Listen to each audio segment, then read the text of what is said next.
I am from Fairfax, Alabama, a small community on the Chattahoochee River. I grew up there. My dad is an Auburn grad, so I really grew up connected to Auburn. We would come down for football games when I was a kid and come down and have family picnics and that sort of thing. So I lived there until I was 17, and then I moved to South Carolina and lived in Sumter and graduated from Sumter High School, went to school at the University of South Carolina, and then came back to Auburn to go to graduate school, and in many ways that was coming back home. I started teaching at Auburn in the fall of 1992, so almost 30 years. I guess this is year number 29. I became connected to communication as a student at Auburn. I became involved with WEGL, the campus radio station, as a disc jockey. We actually played vinyl records back in the day, and I just fell in love with it. And there, there's this spark to it, and anyone who's connected in media in some way will tell you that. They'll talk about having gotten a bug. And I did, and that's really where it started, and WEGL played a huge role in my life. I started teaching at Auburn in the fall of 92, and it was the fall of 2006 when I began announcing Auburn football games. So yeah, I had been connected with communication and journalism for quite some time before the PA gig rolled around. One of the things I tell students about career and taking steps is to do something, is get involved and begin to get experience, however that may come. And for me, that was WEGL. That was the first step. And one thing leads to another. So it's a matter of jumping in the pool and learning to swim, and WEGL is a great place to do that, and that leads to the next thing that leads to the next thing. My first connection with PA was with Opelika High School. My wife Carol and I live in Opelika, so I had the connection with Opelika High, and I did PA for them. And then that led to doing PA for Auburn baseball.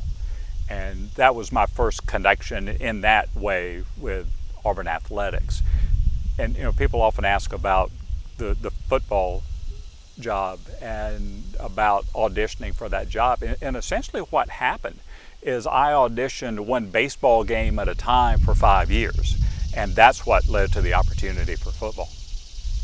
During game day, there are a number of announcements that are made, a number of pre-game announcements and in-game announcements. And it also involves, once the game begins, the play-by-play in a sense, not during action, but after the play is over. Who carried the ball, who made the tackle, how many yards were gained, 3rd and 7 from the 35. Just that sort of thing throughout the game. I first began calling SEC championship games for the championship of 2007. You never know who's watching, you never know who's listening. And that's essentially how my connection with the SEC began. There was someone at an Auburn game who I'd never met. I had no idea that they were listening in that way for me, but they knew that the person who had called SEC championship games from the beginning was going to retire. So beginning in 2006, that slot was going to be open. And I got a call on a Monday morning after we had a game on Saturday from the SEC saying, this is what's going to happen and this is what we're looking to do, and we're interested in talking to you about it. Auburn's approach to announcing games, and this goes back long before me, this is true with Carl Stevens, who was the stadium announcer for 27 years before me. Auburn's approach is to be neutral. It's a 50-50 approach. Different schools have different ways of doing it, and the schools do what's right for them, and that's great. The Auburn approach is to be neutral, and of course, for the SEC championship game, they needed someone with that neutral approach, and that's how I learned to call games, because I learned to call football games by listening to Carl Stevens.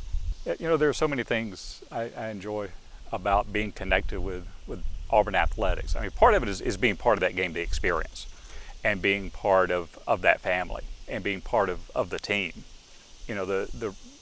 The reality of being the public address announcer is I get a certain amount of attention because it's my voice that people hear. But the reality is I'm just part of a team. I'm one part of a very good team.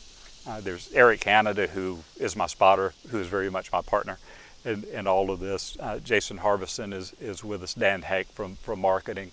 Richard Stevens, who is Carl Stevens' son, is the scoreboard operator. So we still have that connection. And the sound guys, the sound crew, they are the best I've ever worked with.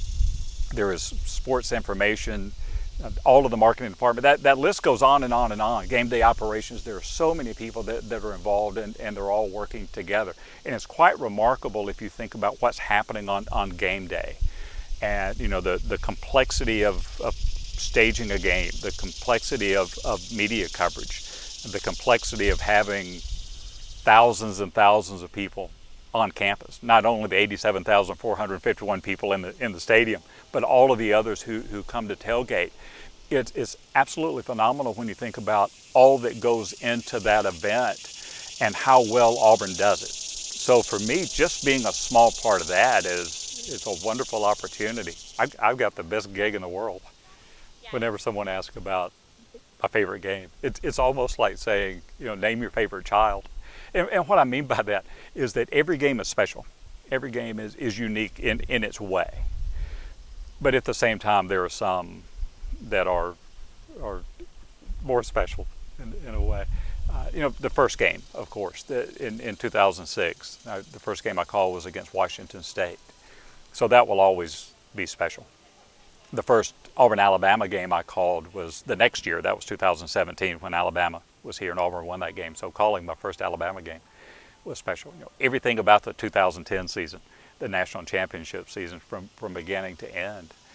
2013, Miracle in Jordan-Hare, the kick six, and just this season that in a sense was a complete surprise. It almost came out of nowhere. So what a great wave that we were riding, and there were so many others. I mean, this past year, for example, the Iron Bowl this past year was one of the most intense games I have ever been a part of, from beginning to end.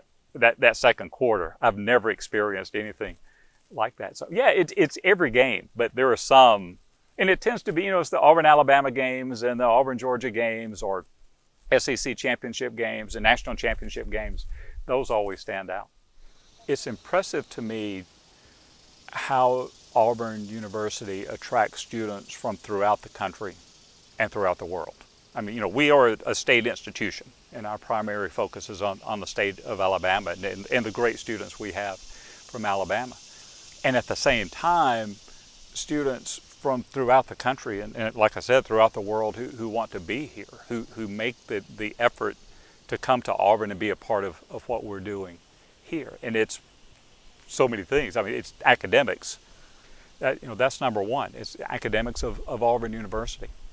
But it's all of the other things that make Auburn what it is. And part of it is campus. Part of it is community. Auburn talks a lot about Auburn family, and I think that is very much true. There is a connection that Auburn people have, not only when they're here, but once they leave campus. It's remarkable to me how many times students can connect with graduates, and those graduates help them take the next step into their professional careers. Or, it's always been fun for me. Whenever I travel, I wear something with Auburn on it.